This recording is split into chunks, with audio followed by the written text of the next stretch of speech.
Hello friends, welcome to my channel investing by Neha Kulbai. इस video में हम 3 ऑयल सेक्टर के कंपनीज़ के बारे में बात करेंगे और साथ ही में हम ये भी जानने की कोशिश करेंगे कि अगर आप इन कंपनीज़ में पैसा डिविडेंड के पर्पज़ से लगा रहे हैं तो आपको कौन सी कंपनी सेलेक्ट करनी चाहिए, और अगर आप फ्यूचर प्राइस ग्रोथ के पॉइंट ऑफ व्यू से अगर आप पैसा लगा रहे हैं तो आपको कौन सी कंपनी सेलेक्ट करनी चाहिए। और अगर आप इन्वेस्टमेंट के पर्पज़ से इन कंपनीज़ में पैसा लगाने की सोच रहे हैं तो आपको कौन सी कंपनी में पैसा लगाना चाहिए। Q4 के रिज़ल्ट्स आए हैं, उसमें इन तीनों कंपनियों ने काफ़ी अच्छा रिज़ल्ट शो किया है। तो हम एक कंप्लीट एनालिसिस करेंगे इन तीनों कंपनीज़ के बारे में कि आपके लिए जो पैसा लगाना अगर आप चाहते हैं इन ऑयल कंपनीज़ में तो आपके लिए बेस्ट डील कौन सी रहेगी। अगर आप चाहते हैं कि मैं इसी तरह की क्वालिटी इन्फॉर्मेशन आपके लिए लेके आती रहूं तो प्लीज़ आप मेरे चैनल इन्वेस्टिंग बाय नेहा कुलबई को सब्सक्राइब कर लीजिए। और हाँ, अगर आपने पहले से ही सब्सक्राइब किया हुआ है तो बेल नोटिफिकेशन को प्रेस करना मत भूलिएगा। BPCL की बात करें तो यहाँ पे जो करंट मार्केट प्राइस है वो है 471 की, और जो कंपनी का मार्केट कैप है वो है 10,000 करोड़ का।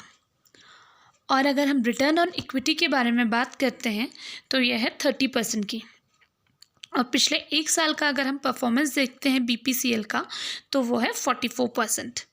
वहीं अब अगर हम IOC के बारे में बात करते हैं तो इसकी करंट मार्केट प्राइस जो है वो है 109 रुपये की, और मार्केट कैप जो है वो है 10,000 करोड़ का। और रिटर्न ऑन इक्विटी जो है वो है 19% का। और पिछले एक साल का परफॉर्मेंस अगर हम देखते हैं तो यह है 41%। वहीं अगर हम HPCL के बारे में बात करें तो यहाँ पे जो प्राइस है वो है 280 की, और मार्केट कैप है 3,000 करोड़ का। और ROE है, रिटर्न ऑन इक्विटी, वो है 28%। और पिछले एक साल का अगर हम परफॉर्मेंस देखते हैं तो वह है 51% का। यहाँ पे अगर हम रिटर्न ऑन इक्विटी के बारे में बात करते हैं तो वो सबसे ज़्यादा जो इंक्रीज़ हुआ है वो है BPCL का, यानी कि जो BPCL के शेयर में हमने पैसे लगाए थे उसमें सबसे ज़्यादा इंक्रीज़ देखने को मिला है ऑयल सेक्टर में, अगर हम इन तीनों कंपनीज़ के बीच में कंपैरिजन करें तो। और उसके बाद जो हमारा रिटर्न ऑन इक्विटी है वो है HPCL का, जो है 28%। तो उसके बाद जो हमें शेयर प्राइस में इंक्रीज़ देखने को मिला है वो है HPCL में। अगर हम BPCL के नेट प्रॉफिट के बारे में बात करते हैं तो यह है 17,000 का, और अगर हम नेट सेल्स के बारे में बात करते हैं तो वो है 23,000 की। और IOC के अगर हम नेट प्रॉफिट के बारे में बात करते हैं तो वो है 20,000 का, और अगर हम नेट सेल्स की बात करते हैं IOC की तो वो है 36,000 की। और HPCL के अगर हम नेट प्रॉफिट के बारे में बात करें तो वो है 10,000 का, और यहाँ पे जो नेट सेल्स हैं वो है 23,000 की।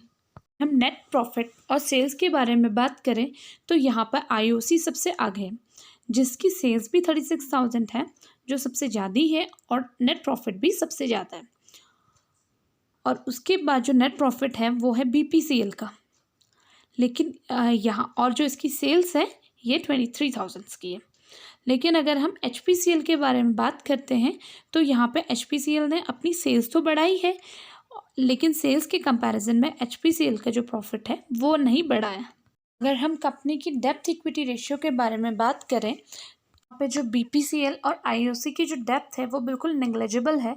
अगर हम BPCL के बारे में बात करते हैं तो BPCL की जो डेप्थ है वो है 0.89%, और वहीं IOC की जो डेप्थ है वो है 0.97%। यानी कि जो ये दो कंपनियां हैं BPCL और IOC, इन दोनों में अगर इनकी इक्विटी के से अगर हम इनके कर्जे को कंपेयर करेंगे तो इनमें जो कर्जा है वो बिल्कुल ना के बराबर है। और वहीं हम HPCL के बारे में बात करें तो यहाँ पे जो डेप्थ इक्विटी रेशियो है वो है 1.12%। वहीं अगर आप इन कंपनियों में इन्वेस्टमेंट डिविडेंड के लिए करना चाहते हैं तो यहाँ पे जो सबसे ज़्यादा डिविडेंड दे रही है वो है 9% का IOCL। उसके बाद अगर हम डिविडेंड की बात करें, जो नेक्स्ट नंबर पे है वो है BPCL, जो आपको 4% का डिविडेंड दे रही है। और उसके बाद जो सबसे कम डिविडेंड दे रही है वो है 3% का HPCL। आई होप मेरी दी गई इन्फॉर्मेशन आपके काम आएगी और इससे आपको हेल्प मिलेगी कि आप कौन सी कंपनी में अपना इन्वेस्टमेंट कर सकते हैं। अगर आपको वीडियो पसंद आया तो प्लीज़ इसे लाइक करें और ज़्यादा से ज़्यादा शेयर करें। Thank you for watching.